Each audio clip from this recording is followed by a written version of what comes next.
بسم اللہ الرحمن الرحیم الصلاۃ والسلام علیکہ یا سیدی یا رسول اللہ وعلی آلہ وصحبہ یا سیدی یا حبیب اللہ۔ معزز و محتشم سامعین و ناظرین، پاکستان میں ڈاکٹر ذاکر نائک کی آمد کے سلسلہ میں اہل باطل کے ہاں جشن کا سماں ہے، جبکہ اہل حق یعنی علماء حق اہل السنہ والجماع اور عوام اہل السنہ کی طرف سے پرزور مطالبہ کیا جا رہا ہے کہ حکومت پاکستان اور دیگر لوگ جو اس شخص کے چاہنے والے ہیں وہ اس کا اہل حق کے ساتھ بحث و مباحثہ یا مناظرہ کروائیں تاکہ یہ شخص اپنے گمراہ عقائد کو واضح کرے۔ اور صرف آج نہیں بلکہ آج سے 15-20 سال پہلے جب یہ فتنہ اٹھ رہا تھا اس وقت بھی علماء حق اہل السنہ والجماع نے اس کا تعاقب کیا اور بار بار اس سے باور کروایا۔ علماء اہل السنہ نے متعدد کتب اس کے رد کے اندر لکھی، اسے چیلنجز کیے، اس کے خلاف سیمینار کیے، لیکن آج تک کسی بات کا جواب نہیں آیا۔ اسی سلسلہ میں ایک سنی عالم دین کنز العلماء ڈاکٹر محمد اشرف آصف جلالی جدہ شرف ہو، آپ نے اس سے چیلنج دیا کہ پاکستان آمد پر پہلے یہ میرے ساتھ مناظرہ کرے اور اپنے گمراہ عقائد کی وضاحت کرے اور ان کا دفاع کرے، لیکن بجائے اس کے کہ وہ اس بات پر رضامند ہوتے، لیکن اس کا چاہنے والا ایک مخصوص گمراہ طبقہ، چاہے اس کا تعلق وہابیہ سے ہو، دیوبندیہ سے ہو، غیر مقلدین سے ہو، یہ سارے گھر اس کے دفاع کے اندر لگے ہوئے ہیں، کیونکہ ہم اکثر کہتے ہیں یہ سب ایک ہی گھر کے افراد ہیں اور ان کی طرف سے پروپیگنڈا کیا جا رہا ہے اور عوام الناس کے دلوں میں ایک بات ڈالی جا رہی ہے کہ ذاکر نائک تقابل ادیان کا مبلغ اور اسپیشلسٹ ہے، وہ میدان مناظرہ کا ماہر نہیں، وہ عقائد کے اوپر بات نہیں کر سکتا۔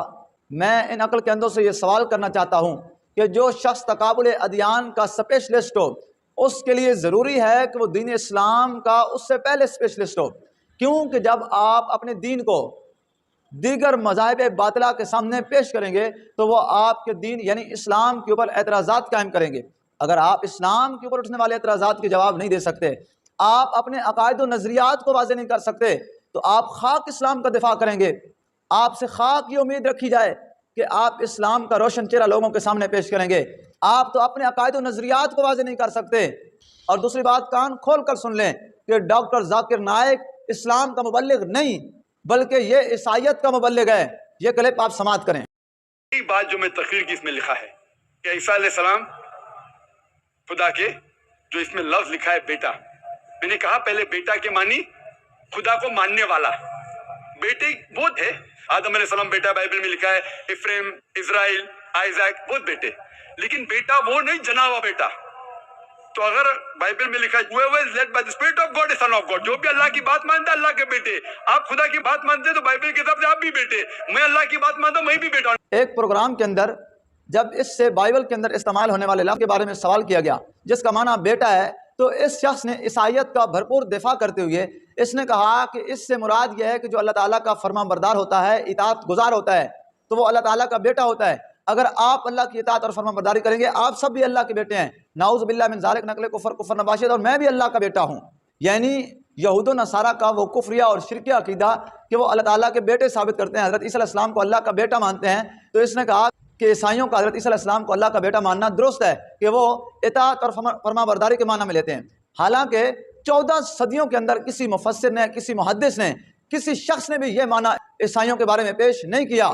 اور خود عیسائیوں کی کتب اٹھا کر دیکھ لیں، ان کے مبلغین سے پوچھ لیں کہ وہ خود بھی یہ اطاعت اور فرما برداری والا نہیں کرتے جو اس نے معنی اپنے پاس سے خود گھڑا ہے، بلکہ ان کا نظریہ یہ ہے کہ حضرت عیسیٰ علیہ السلام بغیر باپ کے پیدا ہوئے اور بغیر باپ کے کسی شخص کا پیدا ہونا ناممکن ہے، لہٰذا نعوذ باللہ من ذالک حضرت سیدہ طیبہ مریم سلام اللہ علیہا وہ اللہ تعالیٰ کی بیوی ہیں اور عیسیٰ علیہ السلام اللہ تعالیٰ کے نسبی بیٹے ہیں۔ لیکن اس شخص نے بجائے اس کے اسلام کا صاف و شفاف چہرہ پیش کرتا، لیکن اس نے اللہ تعالیٰ کے لیے بیٹے ثابت کر کے عقیدہ توحید لم یلد ولم یولد کی نفی کر کے شرکی عقیدے کا ارتکاب کیا ہے۔ پھر یہ بات ذہن میں رہے کہ محمد صلی اللہ تعالی وسلم کی غلامی دین حق کی شرط اول ہے، اگر اسی میں ہو کچھ خامی تو سب کچھ نامکمل ہے۔ بارگاہ مصطفیٰ صلی اللہ تعالی علیہ وسلم کا ادب و احترام ہر چیز پر مقدم ہے۔ رب تعالیٰ نے فرمایا یا ایھا الذین آمنوا لا تقدموا بین یدی اللہ ورسولہ، اے لوگو اللہ اور اس کے رسول سے آگے نہ بڑھو۔ اور بارگاہ مصطفیٰ کا ادب یہ ہے، رب تعالیٰ فرماتا ہے یا ایھا الذین آمنوا لا ترفعوا اصواتکم فوق صوت النبی ولا تجہروا لہ بالقول کجہر بعضکم لبعض ان تحبط اعمالکم وانتم لا تشعرون۔ اے ایمان والو جب میرے حبیب کی بارگاہ میں آؤ تو اپنی آوازیں پست رکھو، اپنی آوازیں نیچے رکھو، یہ نہ ہو کہ بارگاہ مصطفیٰ میں تمہاری آواز بلند ہو جائے اور تمہارے اعمال برباد ہو جائیں اور تمہیں خبر بھی نہ ہو۔ رب تعالیٰ کا یہ خطاب سب سے پہلے صحابہ کرام رضوان اللہ تعالیٰ علیہم اجمعین کے لیے ہے۔ تو آپ کس بات کی مولی ہیں کہ آپ حضور علیہ الصلوۃ والسلام کے بارے میں بات کر رہے ہیں؟ تو یہ آپ اس کا کلپ سماعت فرمائیں۔ آج کی تاریخ میں ہم محمد صلی اللہ علیہ وسلم سے بھی نہیں مانگ سکتے، باقی لوگ کو تو چھوڑو، سنت اور باقی بابا لوگ کو چھوڑو، محمد صلی اللہ علیہ وسلم کو بھی ماننا ہمارے لیے حرام ہے۔ جو شخص مر چکا ہے، کہتا ہے نعوذ باللہ آج کی تاریخ میں محمد صلی اللہ تعالی علیہ وسلم سے مانگنا حرام ہے۔ کہتا ہے اس لیے کہ وہ نعوذ باللہ مر چکے ہیں۔ الفاظ کا چناؤ بتا رہا ہے کہ اگرچہ شراب کی بوتل کے اوپر دودھ کا لیبل لگا لیا جائے، لیکن جب بھی آپ اس کا ڈھکن کھولیں گے تو اس کے اندر سے بدبو ہی آئے گی۔ تو لہٰذا یہ گمراہ طبقہ جب بھی بولتا ہے، جب بھی ان کا قلم اٹھتا ہے، جب بھی کچھ بولتے ہیں تو یہ بارگاہ مصطفیٰ کے آداب کے خلاف ہی بولتے ہیں۔ پھر اس نے مسلمہ اور اجماعی عقیدہ جو پوری امت کا ہے، وَلَا تَقُولُوا لِمَن يُقْتَلُ فِي سَبِيلِ اللَّهِ أَمْوَاتٌ بَلْ أَحْيَاءٌ، کہ بے شک جو اللہ کی راہ میں مارے جائیں، شہید ہو جائیں، ان کو مردہ نہ کہو، بل احیاء، بلکہ وہ زندہ ہیں، تمہیں ان کی زندگی کا شعور نہیں۔ اور دوسرے مقام پر رب تعالیٰ فرماتا ہے ان کو رب کے ہاں رزق بھی دیا جاتا ہے۔ لیکن جب اس سے سوال ہوا کہ کیا شہید زندہ ہوتے ہیں؟ آیت نمبر 154 اس میں لکھا ہے کہ جو لوگ شہید ہوئے وہ زندہ ہے۔ اس کے پس منظر یہ ہے کہ جنگ کے میدان میں جب جنگ ہوتی ہے مسلمان اور دشمنوں کے ساتھ، تو جب دشمنوں کچھ مسلمان کا قتل کرتے، مسلمان کچھ ان کا قتل کرتے، اس وقت کہا جاتا ہے کہ آپ کے جو لوگ مرے وہ تو گئے، ہمارے لوگ اب تک زندہ ہیں۔ مطلب ناٹ فزیکلی تو لوگ مر گئے مطلب فزیکلی مر گئے، ڈاکٹر کوئی بولے گا مر گئے تو فزیکلی مر گئے، زندہ مطلب آخرت میں انشاءاللہ ان لوگ جنت میں جائیں گے۔ اس کا مطلب یہ نہیں کہ فزیکلی الائیو، تو اس نے کہا فزیکل تو زندہ ہوتے نہیں ہیں، تو یہاں زندہ ہونے کا مطلب یہ ہے کہ وہ جنت میں جائیں گے۔ تو پھر رب تعالیٰ نے اس آیت کو کیوں لایا کہ ان کو مردہ نہ کہیں؟ کیا ہمارے جو دیگر مردے ہوتے ہیں کیا وہ جنت کے اندر نہیں جائیں گے؟ پھر اس آیت کو لانے کا مقصد کیا ہے؟ اعوذ باللہ اس قطعی عقیدے کا بھی اس نے انکار کیا ہے۔ شفا قرآن مجید میں کم از کم 25 آیتیں ہیں جس میں لکھا ہے شفا مطلب سفارش، وسیلہ حرام ہے۔ پھر اس نے عقیدہ شفاعت اور وسیلہ جو کہ قرآن و سنت سے ثابت ہے، اس نے اس عقیدے کا صریح انکار کیا، جب کس کی اپنی حالت یہ ہے کہ اس کو صحیح طرح سے قرآن پاک پڑھنا بھی نہیں آتا۔ اس نے کہا شفاعت، جبکہ لفظ شفاعت نہیں بلکہ شین کے فتح کے ساتھ شفاعت ہے جو کہ قرآن پاک کے اندر مستعمل ہے۔ اس نے کہا عقیدہ شفاعت کی نفی اور ممانعت میں قرآن پاک کی 25 آیات بینات موجود ہیں۔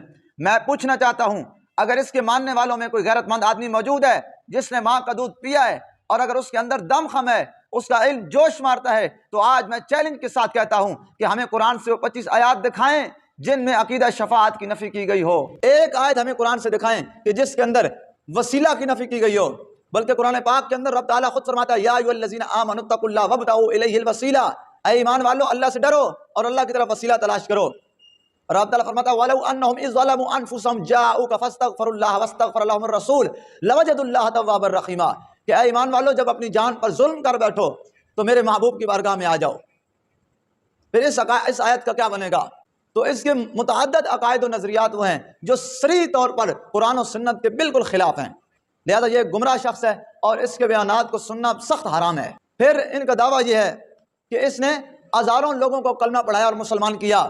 میں کہتا ہوں جس کا اپنا عقیدہ شرکیہ ہے، جو خود اتنا بے ادب اور گستاخ ہے، جس کو اپنے عقائد کی خبر نہیں، تم کہتے اس نے ہزاروں کو کلمہ پڑھایا۔ اس کی مثال یوں لے لیجئے کہ گھر کی خبر نہیں اور پڑوسیوں کے محافظ بنے ہوئے ہیں۔ ہمیں یہ منطق سمجھ نہیں آتی، آسمان سے گرا کھجور میں اٹکا۔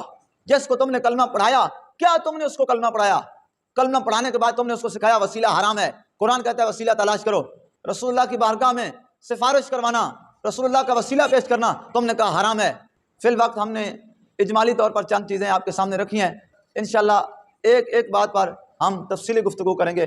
دعا ہے کہ اللہ رب ذوالجلال سمجھ کی توفیق عطا فرمائے، ہمارا خاتمہ عقیدہ حقہ اہل سنہ والجماعت پر فرمائے۔ وما علینا الا البلاغ۔